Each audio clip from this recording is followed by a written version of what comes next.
Läuft die? Ach ja, die läuft ja schon, die Kamera. Hier, ich habe jetzt wieder so eine Funktion hier gefunden. Ich will einmal aussehen wie ein Intellektueller. Guck hier. So ganz Dreiecksgesicht, ne? Dreieckskopf von Picasso. Ich lese jetzt Claude Simon, der ist genauso alt geworden, fast 92, wie der Picasso. Ich muss mal gucken, ob die wieder Zeit verrinnt, eines der Hauptthemen von Claude Simon. Okay, guck mal hier, ich war zwar im Schwimmclub früher, und jetzt sehe ich aus, als wäre ich nie im Schwimmclub gewesen, ich habe kaum Schultern, ne? Aber jetzt egal, ich will euch nur mal beweisen, ich hoffe, die Erben von Claude Simon machen mir jetzt keine Schwierigkeiten wegen Urheberrechtsverletzung. Ich lese nur Auszüge, gell? Weil ich ihn hoch verehre. Claude Simon verschafft mir einen Sprachrausch, wenn ich ihn im Original lese. Meine Damen und Herren, er hat Marcel Proust, was die Länge der Sätze, die Verschachtelung der Syntax anbelangt, um Längen, um Universen geschlagen. Ich will auch ein bisschen aussehen wie ein Intellektueller und mich aber halbwegs so ein bisschen auch ausdrücke, hessisch babbele auch Intellektuelle, ne? Hier. Vielleicht hat er Adorno gesagt, es gibt kein richtig Leben im Falschen. Also beim Onkel Werner am Avatarplatz zu wenig Apfelwein gekriegt hat. Kann ja sein, aber ist wahrscheinlich eher nicht der Fall gewesen. Aber egal.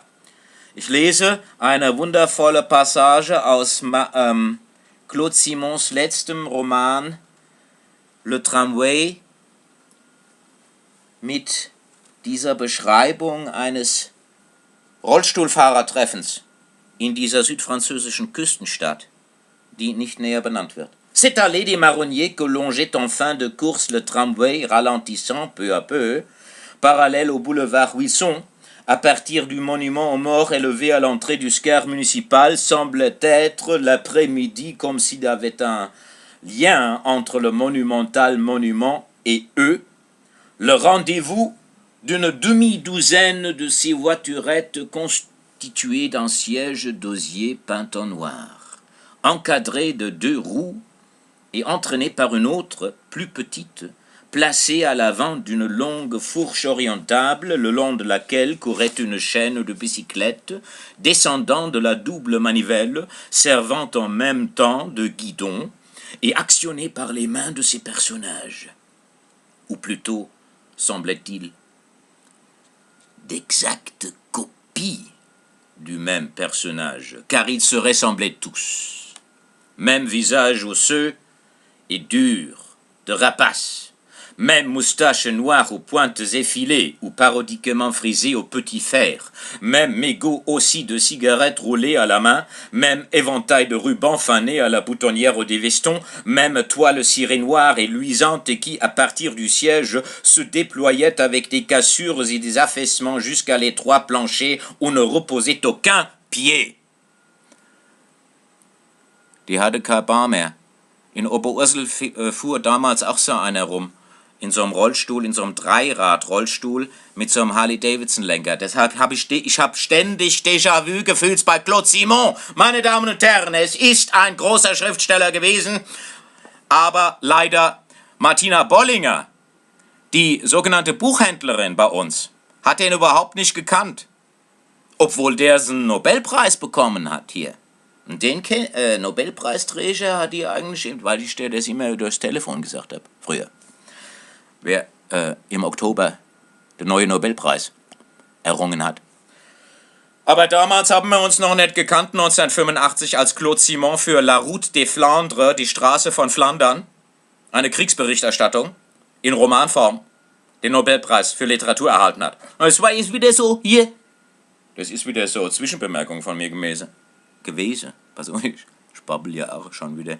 Ja, gut, mein Intellektuelle stottern auch manchmal. Ne? Meine Damen und Herren, pass auf, wo sind wir stehen geblieben?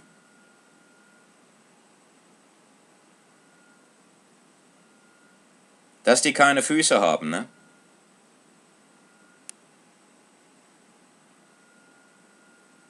Car ils se ressemblaient tous. Ich mache noch immer diese eine Kadenz, muss ich noch mal weitermachen, ne? car ils se ressemblaient tous, même visage osseux et dur de rapace, même moustache noire aux pointes effilées, ou parodiquement frisée au petit fer, même mégot aussi de cigarettes roulées à la main, même éventail de rubans fanés à la boutonnière des vestons, même toile cirée noire et luisante qui, à partir du siège, se déployait avec des cassures et des affaissements jusqu'à l'étroit plancher où ne reposait aucun pied. Que maman appelait avec, aurait-on dit, une sorte de joie mauvaise d'un nom composé. Les hommes troncs, die Stumpfenmänner, qui faisaient obscurément frémir de même que chauve-souris, mille pattes ou menthe religieuse, et qui dans sa bouche et sur le ton qu'elle employait avait on ne sait quoi d'à la fois infamant, macabre et désespéré, comme si elle leur reprochait, en même temps que l'exhibition de leur infirmité, tout simplement d'exister, de s'être sorti pratiquement coupé en deux, mais vivant, de cette guerre qui lui avait arraché le seul homme qu'elle eût jamais aimé, comme si cette atroce appellation sous-entendait comme un soupçon de lâcheté en même temps que d'envie, de jalousie et de pitié. Elle, qui à présent avait renoncé à ce voile de crêpe derrière lequel, non sans une certaine ostentation,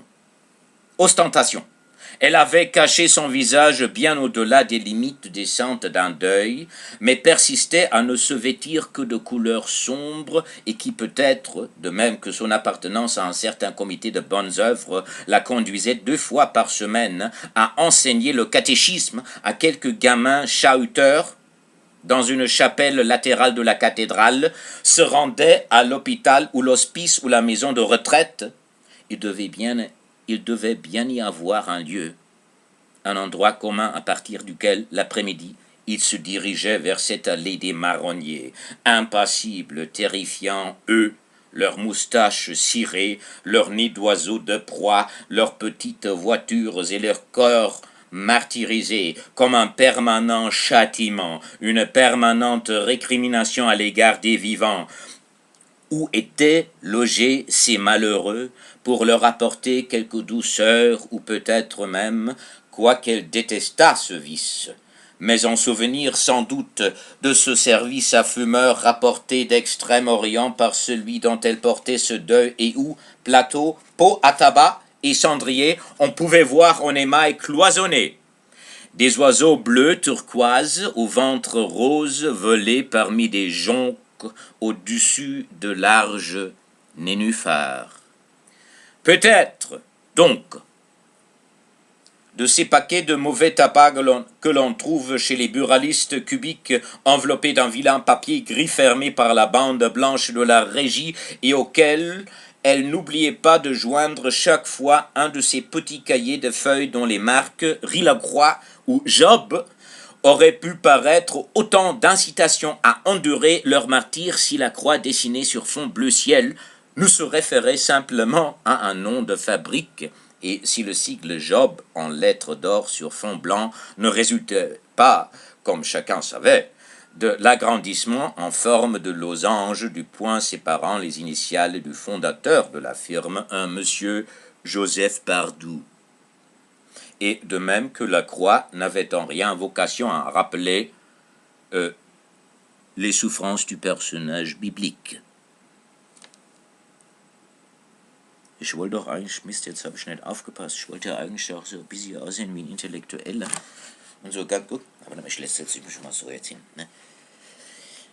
Wie Franz Josef Strauß so auch, ne? Aber ich will ganz enge Schultern haben, ne? Obwohl ich im Schwimmclub war und eigentlich Delfinschwimmer war. Aber es ist die Funktion, das ist hier Computer, das ist halt die Computergeneration, die kann mir ganz schmale Schultern machen. Ne? Und was un triangle kopf du hier. Hein?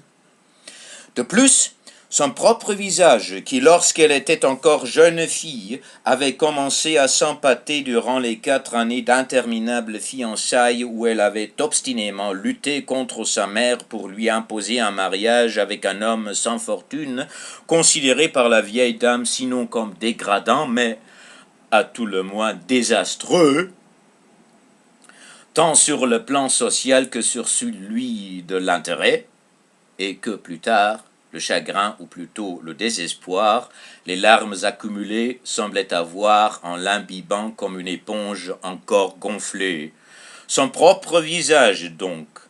Depuis que la maladie qui devait l'emporter s'était attaquée à elle, s'était mis, comme par une sorte de mimétisme ou de coquetterie macabre, à tout d'abord simplement maigrir pour ensuite se creuser, se momifier peu à peu, faisant irrésistiblement penser à la fin en féminisé, terreux et impitoyable à ceux de ces amputés physiquement d'une moitié d'eux-mêmes, et comme si elle leur reprochait quelque indécent exhibitionnisme, ou même, qui sait, malgré leur atroce mutilation, l'un d'eux était de surcroît manchot, einarmig. Der hat nicht nur Carbon gehabt, sondern auch, hat auch noch einen Arm verloren. Wie der Chef von meiner Mutter, der Niki Krämer. Der ist auch nur noch mit einem Arm aus dem Krieg heimgekommen. Also es sind überall Déjà-vus drin. In alle große Literaturtexte sind immer Déjà-vus drin. Ne? Oder Déjà entendus. Auch mal, das habe ich auch schon mal gehört irgendwo. Sagt mir doch, wenn man so gut Lied hört. Als hätte man das schon mal vor 300 Jahren schon mal irgendwo gehört. Ne? So wie so ein Plagiatsfall wie My Sweet Lord. Der Song von George Harrison, der über die Zigarette geht. Ne? My Sweet Lord. Pass auf. Wo sind wir jetzt? Malgré leur atroce mutilation.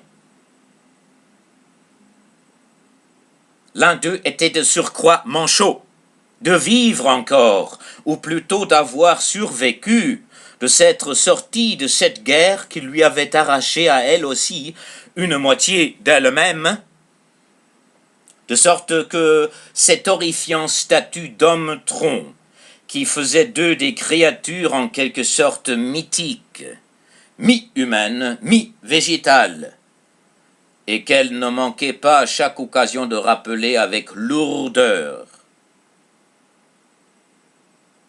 Avec lourdeur. Hm? Mist. Aber ich kann ja nicht 1000-mal so einen Text lesen. Ich kriege ja kein Geld dafür, gell? Deshalb gibt es auch eigentlich keinen Mahnungsgrund. Gell? Pass auf. Et qu'elle ne manquait pas à chaque occasion de rappeler avec lourdeur, sinon même avec complaisance, l'allée des hommes troncs, l'heure où se réunissent les hommes troncs, etc., semblait comme une inapaisable protestation, comme si leur existence ou leur obstination à vivre était perçue par elle comme un affront à sa douleur, un ricanement sans cesse renouvelé du sort, etc. Gell, die Frau hier, also die Mutter von Claude Simon, die hat diese Rollstuhlfahrer empfunden wie ein super mega Verarschungsgag des Schicksals, der sich ständig über sie, die Mama vom Claude, lustig macht. Ne? So Dinger, du. Weil die hat sich ja auch wie eine Einarmige empfunden, was ich eben zum Schluss in der letzten Passage vorgelesen habe. Da kommt es schön raus. Die hat sich auch als Einarmige empfunden, weil der böse, böse Krieg ihren Ehemann von sich abgerissen hat. Und da sind wir schon wieder bei meinem eigenen Namen, gell, hier. Nomen ist Omen, aber macht's erst mal gut. Ja? Ich hab ganz schmale Schultern gekriegt, hier. Muss wieder trainieren nach. Bis